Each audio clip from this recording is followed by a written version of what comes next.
Dependable friends, today we will look at poetry number 32,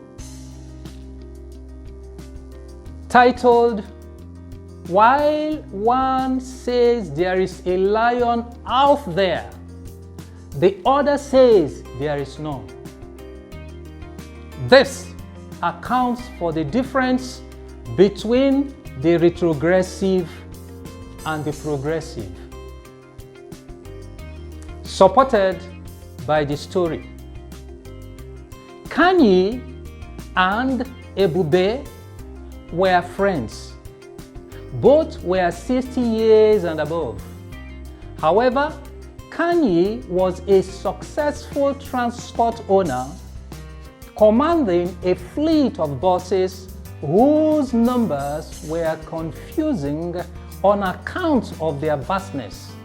But Ebube struggled with odd jobs to survive. He hardly got the odd jobs anyway, and with his age ever advancing, few people needed his energy except that his services were far cheaper than those of anybody else. Whatever one gave him to do, he took as he had no choice.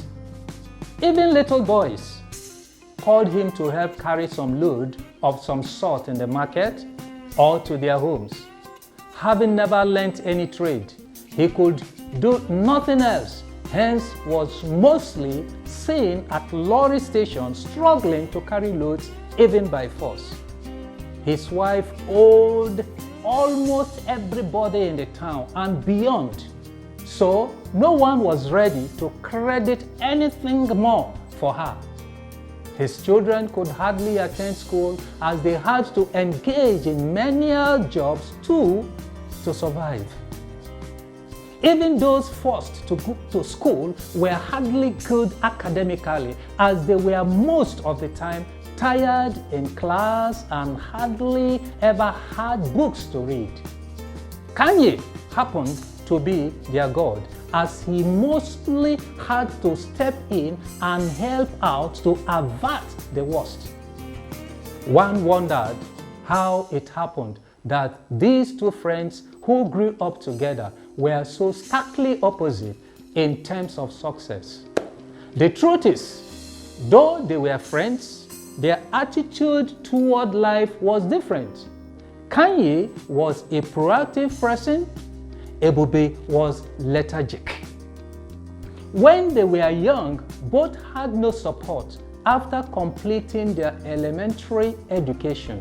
However, a transport owner who had fleets of buses was prepared to take them on as driving apprentices. Kanye jumped at the idea, but Ebube said driving was a dangerous job on account of the possible accidents. He would not risk his life. Kanye encouraged him in vain. Every venture in life has its elements of risk. He tried to inculcate into Ebube, but he would not listen. So Kanye was recruited as a driver's apprentice, while Ebube loafed about, drinking palm wine on the account of friends. Kanye, however, took his work seriously and soon could drive. On noticing his efforts, another man helped him buy a bus on a work and pay basis. This was how he became a transport owner. Out of his proceeds, he bought more buses and more buses till he became the owner of a fleet which no one could count. Meanwhile, Ebube visited him daily for something small, for his ever-hungry family. But could he do so every day? So, as you journey in life to become progressive, you have to behave like the lion depicted in the story. Have a good day.